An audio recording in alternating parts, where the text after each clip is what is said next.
Hey, welcome, and let's get started with D-Day at Tarawa. So my disclaimer here, I have not played a game of this, so you're going to be experiencing the first time with me, which I hope is not going to be painful. But I did read the rules. I've learned a ton from Omaha Beach. And the good news is a lot of the rules are identical to Omaha Beach. So there's going to be some things that are not going to be a problem. As we get into this, we're just going to take it slow. And if I make mistakes, I will correct them, make an errata video, or I'll even delete this series and start again. I plan on playing more than one game of this. So let me get some things out of the way quick that I learned since reading the rules that might be different than what I explained in video one. The first one is we put these action markers here randomly, and you'll notice I push them up a little bit because on these specific turns, that's when they become active. And I push them up because I need to see what turns they happen. Obviously, it's a simple series there, 3, 5, 7, 9, 11, but I don't want to forget when I'm supposed to do that. And the whole idea is that we're going to flip those over, and there's going to be an action marker on there, like an A or an R for reinforce or redeploy. I think there's an M for machine gun, or it was mortar back in Omaha Beach. Anyways, once those become active, then they're active the rest of the game. So you can sort of ignore those actions up until they become active. And also, just a caveat, I never bothered to read the rules on those actions. They're very similar to Omaha Beach, and they're extremely detailed. So once let's say we reveal the machine gun action, I'll take the time to read what I'm supposed to do for the machine gun action when we actually have a machine gun action to resolve. I'm not going to try to figure all that out. It's quite involved. And there's, on the back of the rule book, it gives you a nice summary of everything.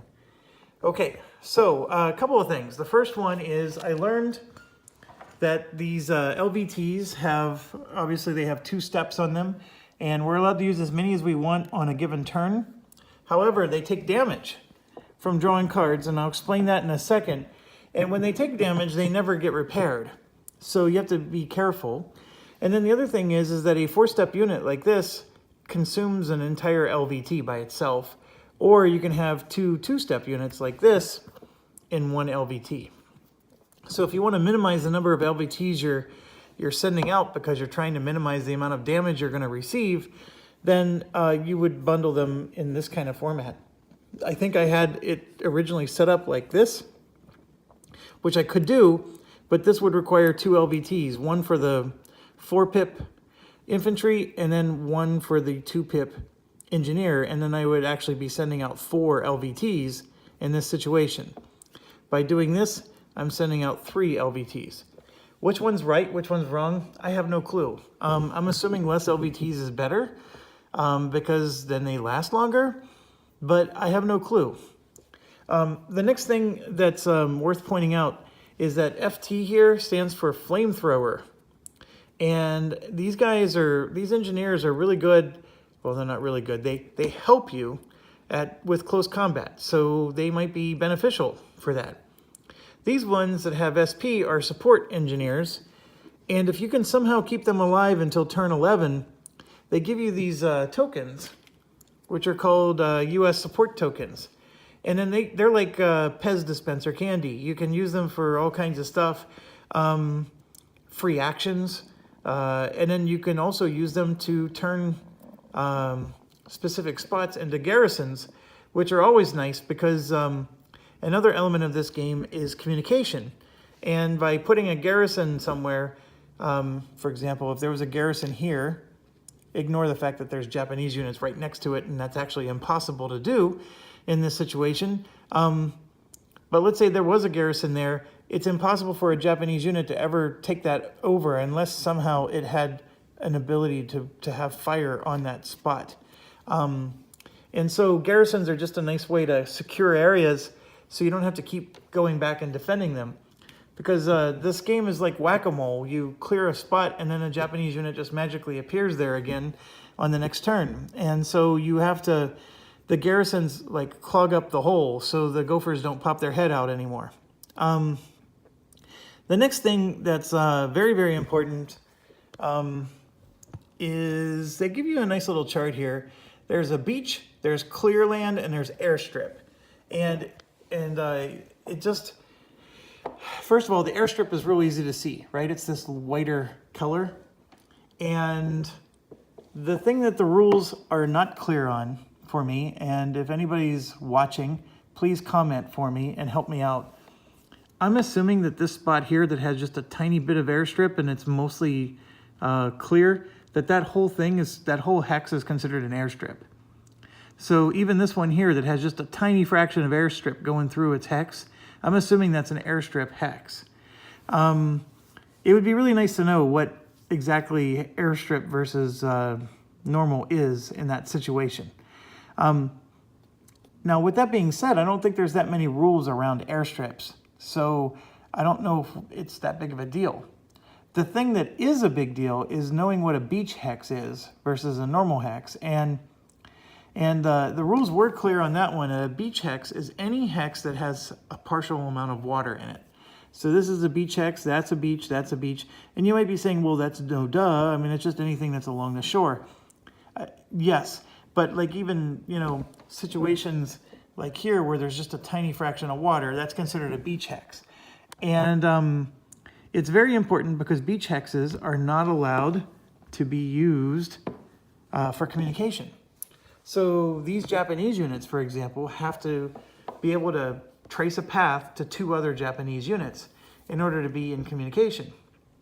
Well, that path would have to go this direction because they can't use either of these, actually this 1, 2, 3, or 4 tiles. All 4 of those are no good. And if a Japanese unit ended up here on this pier, his only pathway is that way. So if we somehow put a US unit here and controlled that spot, this guy would be out of communication. There's no way he can communicate through a US unit, and he can't go through a beach hex. So those are things that are helpful. Now the US units have to also have communication, and they need to have communication to a beach hex. And it's specifically to the beach hexes starting on that corner and going to, so basically anything that's facing us. None of the beaches on the south side count. Some other minor things, these are seawalls and there's some penalty for attacking through them, but we'll counter those as we get into it. What's our objective? I actually didn't even pay attention to that. I think we have to take specific spots, of course, on the board. And then, of course, it changes based on whether you're playing the basic game or the extended game. The first one is we can't suffer catastrophic loss.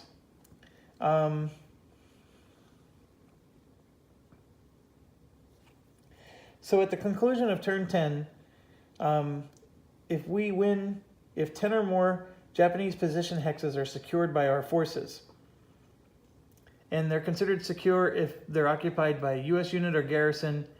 All positions projecting intense fire into that hex are also occupied by U.S. forces, and U.S. communication can be traced. So if you can't secure at least 10 positions by turn 10, you actually lose the game.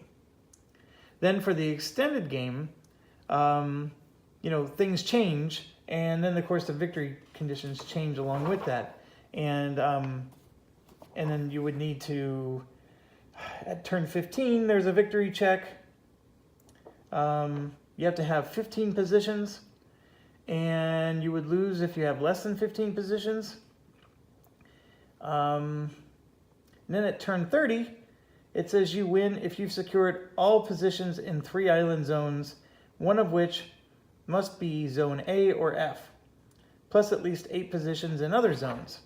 So this is where you're getting into the letters. So for example, this is D, and that's E, etc. So one of them has to be A or F, but you need to have all the positions of one letter in 3 zones.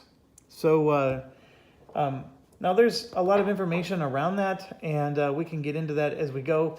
I'm not too concerned about it at the moment. I think we just need to jump in and play. But I do have one last question for anybody that's viewing. I ran into this weird thing in the rules, and this is in regards to the landing craft. And I'll show you. Let me just turn sideways here. So it says that if I draw a 1R, I move the LVT stack to the adjacent hex to the right, retaining its facing, but not beyond hex 120. Okay, so my understanding is I would take this and I would move it to the right, and obviously it would still have the facing of that way. And so far, so good. However, it says not beyond hex 120. Hex 120 is here to the left. So how the hell do I ever go beyond 120 if I'm only moving right? And then here, when it says, well, it's actually the previous page, whenever it says that the 1L, it says, move the LVT stack to the adjacent hex to the left, retaining its facing, but not beyond 139. And guess what? It's 139 is the one over here. So L, I would have assumed meant going that way. But I'm very confused. Am I supposed to like do some kind of West-East translation and say, well, technically speaking, the right is left in this game? That's confusing. I mean, almost to the point of making me angry. I mean, the rules are very clear. It says I need to move it to the right, but not beyond this. I mean, that makes no sense. I mean, so what I'm going to tell folks on this video is that when it says to move to the right, I'm going to move right, R right. And when it says move left, I'll move left, R left, but I'll never go beyond those markers that were listed, regardless of the fact that this marker was only listed for the move right action, and this one, I'm going to assume that this is transposed and leave it at that. It's not that big of a deal, rulebook wise. So I'm going to just house rule it right here, but it's an oddity that I just didn't understand.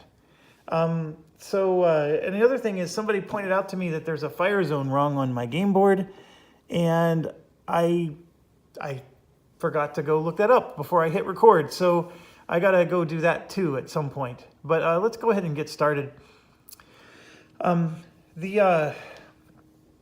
This LVT thing has me a little concerned, and this game,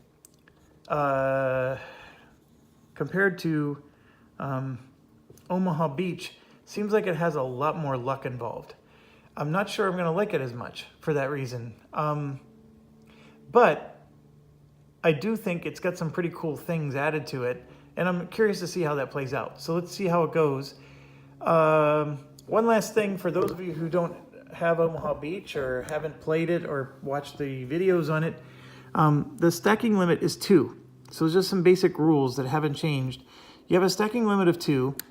The number of pips, if it's ever equal to 5 or more, it's called a concentrated unit. And when these positions fire, so for example, if we draw a card and it's a blue, see that's intense fire, that dark blue. So that means that any unit in that spot is going to get hit no matter what. These units that are steady fire, they look like they're half blue, half colored.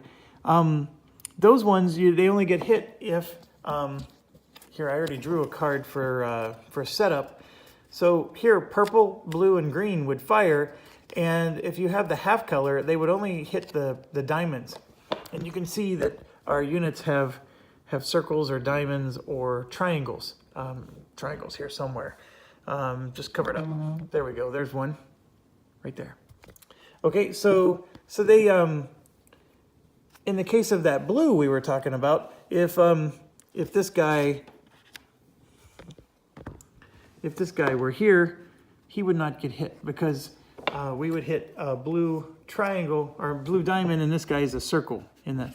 But if he was here, he would get hit no matter what. So that's the idea.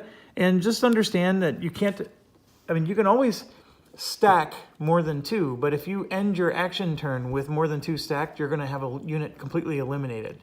So you can go over the 2 stack limit while you're doing your moves, but by the time you end your action phase, you have to have no more than 2, or otherwise you're in big doo-doo, okay? Now the concentration of 5 pips, what that means is it turns, see this half blue turns into a solid blue, if that was the space they were on and had 5 pips. So you got to be really careful with stacking your units and going over 5 pips.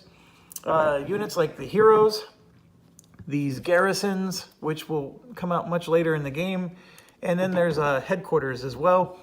Those units don't count towards it, and everything else we'll just explain as we go. We can't cross this pier no matter what, and let's start. I think they said to start on this side and work left. I'm not sure if there's any strategic value in that, but let's go ahead and do that.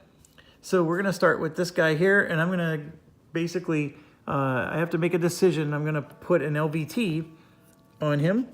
So, and we can do that now across the board. Let's just do that. I'm just assigning 1 LVT to everybody. Full strength. I don't know if it feels like a silly step to do this, but let's do it. And here's what's crazy is it uses every single LVT we have. So I think I had to do this kind of setup. Now, what happens if you don't have an LVT? Well, if you don't have an LVT, you can just start walking in the water and you move 2 spaces at a time until turn 11, and then you move 3 spaces.